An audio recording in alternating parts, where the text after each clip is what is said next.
You have $4.7 billion. And nobody knows. Not the guy at the coffee shop, not your neighbor, not the person sitting beside you on the plane. You could walk into a grocery store wearing a $30 shirt, ordinary jeans, an old pair of sneakers, and nobody would look twice. That's the point. Because somewhere along the way, you stopped trying to look rich. You started trying to stay rich. And those are two completely different games. The strange thing about wealth is that the people who want you to know they have money are usually the easiest people to spot. The watch, the car, the designer clothes, the house that looks like a hotel lobby. Everything is saying the same thing. Look at me. But real wealth doesn't always announce itself. Sometimes it looks like a 12-year-old Toyota. Sometimes it looks like a plain black hoodie. Sometimes it looks like the same house you've lived in for 20 years. And sometimes the person standing next to you with $3,000 in their bank account is wearing more expensive clothes than the person with $300 million. That's the part nobody tells you. Wealth and the appearance of wealth are often completely different things. And once you understand the difference, you start noticing it everywhere. You see it at the airport, at the supermarket, at restaurants, at school pickup, at the gas station. You see the person wearing a $900 jacket, driving a $120,000 car, talking loudly about their investments. And then, you notice someone else.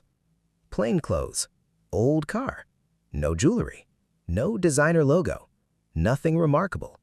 You wouldn't guess they had enough money to buy the first person's entire lifestyle without checking their bank account. That's because you're looking at consumption. They're looking at ownership. And those two things can look almost identical from the outside, until you follow the money. Imagine you make $80,000 a year. You get a raise. Now you make $110,000. So you upgrade the apartment, then the car, then the phone, then the vacations, then the restaurants. Nothing feels irresponsible. You can afford it. That's the dangerous part. Because lifestyle inflation rarely arrives as one enormous decision. It arrives as a collection of small decisions that don't feel important. An extra $500 here, another $800 there. A nicer apartment, a nicer car, a few more subscriptions, a few more expensive dinners. And eventually, you don't own your lifestyle anymore. Your lifestyle owns you. The billionaire thinks differently.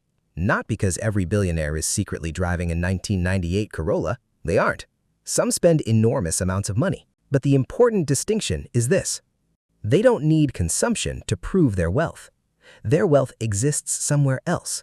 In companies, in stocks, in real estate, in private investments, in businesses producing cash while they sleep. The money isn't sitting on their body. It's sitting underneath their life. And that's a completely different architecture. You buy a $100,000 car, you have a $100,000 car. That's it. The billionaire might look at the same $100,000 and ask a different question. What could this money become if I didn't spend it? That's not glamorous. Nobody takes a picture of compound interest. Nobody posts a screenshot of an investment account and gets the same reaction as a Lamborghini. But over 20 years, boring decisions become very difficult to compete with. That's how the gap gets enormous. Not necessarily through one spectacular move, through repetition. You keep the old car, you invest. You keep the same house, you invest. You ignore the watch, you invest. You say no to the lifestyle upgrade, you invest. And then, one day you look around and realize something strange. The person who looked richer than you for 10 years is still working to pay for the things they bought during those 10 years. And you're sitting on assets. That's when looking broke starts to make sense. Because the objective was never to look wealthy. The objective was to become difficult to financially destroy. There's a difference. A person earning $200,000 a year with $190,000 of annual expenses can look incredibly wealthy. A person earning $200,000 and living on $70,000 can look ordinary. But one has flexibility. The other has obligations. One can walk away from a bad job. The other can't. One can survive a bad year. The other needs the next paycheck. From the outside, they might look identical. Financially, they're living in completely different universes. And that's why some wealthy people deliberately keep their lives boring. Not because they're miserable, because boring is cheap. Boring is predictable. Boring doesn't require maintenance. Boring doesn't attract attention. You don't have to ensure a personality. You don't have to maintain an image. You don't have to impress people you've never met. Imagine someone worth $500 million walking into a restaurant. They order a normal meal. The waiter doesn't recognize them. The people at the next table don't recognize them. Nobody takes a picture. Nobody asks what they do. They finish eating and leave. Nothing happened. And that's exactly what they wanted. Because attention has a cost. Once people know you have money, relationships can change. A sudden call from a long-lost relative. A friend now wants to borrow money. An investment opportunity. A business idea. And suddenly, your money isn't just your money anymore. It's information everyone else has an opinion about. So some wealthy people learn something very early. You don't have to lie about your wealth. You just don't have to advertise it. There's a difference. You can be generous without explaining how much you have. You can own expensive things without making them part of your identity. You can live comfortably without turning comfort into a performance. And maybe the most interesting part is what happens when nobody thinks you're rich. People treat you differently. They talk normally around you. They don't immediately wonder what you can get from you. They don't assume you can solve every problem with a check. You're allowed to be a person, not a balance sheet. That's valuable. But there's another reason some billionaires look surprisingly ordinary. They understand that money is more useful when it remains flexible. Every dollar spent on something that loses value is a dollar that can't be used somewhere else. That doesn't mean you should never enjoy your money. That's not the lesson. The lesson is that wealthy people often distinguish between spending that increases their quality of life and spending designed primarily to increase other people's perception of them. Those are not the same thing. A comfortable house can improve your life. A reliable car can improve your life. A good vacation can improve your life. But buying something because you need strangers to think you're successful, that's a different transaction. You're not buying the object, you're buying approval. And approval is one of the most expensive things you can buy, because it never stays purchased. You buy the $20,000 watch. People admire it for a week. Then there's a new watch. You buy the $150,000 car. People talk about it for a month. Then someone arrives with the $300,000 car.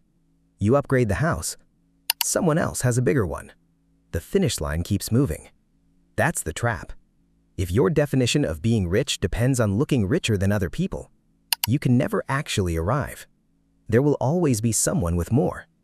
But if your definition of wealth is freedom, the game changes. Freedom to leave. Freedom to wait. Freedom to say no. Freedom to take a bad year without panicking. Freedom to help someone without destroying yourself. Freedom to make decisions without asking what everyone else will think. That's a much quieter kind of wealth. And quiet wealth creates a strange situation. You can be standing next to someone who has spent their entire life trying to look successful, while secretly having far less financial freedom than the person they're trying to impress. The person in the old sneakers might own the building. The person in the expensive suit might be renting the office. The person driving the luxury car might owe the bank every month. The person driving the old car might own 3 businesses. You can't tell from the parking lot. And that's the lesson. The appearance of wealth is designed to be seen. Actual wealth doesn't need to be. Think about that. If you have to constantly show people that you're rich, who are you trying to convince? Them? Or yourself? Because a billionaire doesn't become a billionaire when other people finally believe they're wealthy. They become one when the numbers make it true. And once the numbers are large enough, there is very little reason to prove anything. You could walk into a hardware store wearing a faded shirt. Nobody knows.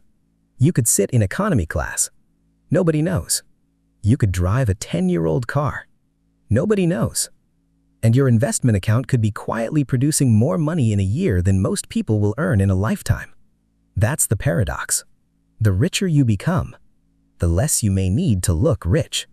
Because when wealth is real, it doesn't need a costume. The guy wearing the $5,000 jacket needs you to notice it. The guy who owns the company that made the jacket doesn't necessarily need to wear it. He already owns the machine underneath it. And that's why the smartest question isn't, what does this person own? It's, what does this person own that produces more? That's the question that changes everything. Because a $100,000 watch tells you what someone spent. It doesn't tell you what they own. A $2 million house tells you what someone bought. It doesn't tell you what they can afford. A luxury car tells you what you want them to see. It doesn't tell you what's happening behind the scenes. You are seeing the surface. Wealth is usually hiding underneath. And maybe that's why the billionaire in the plain shirt doesn't bother correcting you when you assume they're just another ordinary person. They don't need you to know. They already know. They know what their companies are worth. They know what their investments produce. They know how much freedom they have. They know that if everything stopped tomorrow, they would still be okay. That's the difference. Looking rich is about being noticed. Being rich is about having options. And once you understand that, you stop asking why billionaires look broke. You start asking a much more uncomfortable question. How much of what I buy is actually for me? And how much of it is for the people watching? Because maybe the richest person in the room isn't the one wearing the most expensive clothes. Maybe it's the person who doesn't care whether you notice them at all.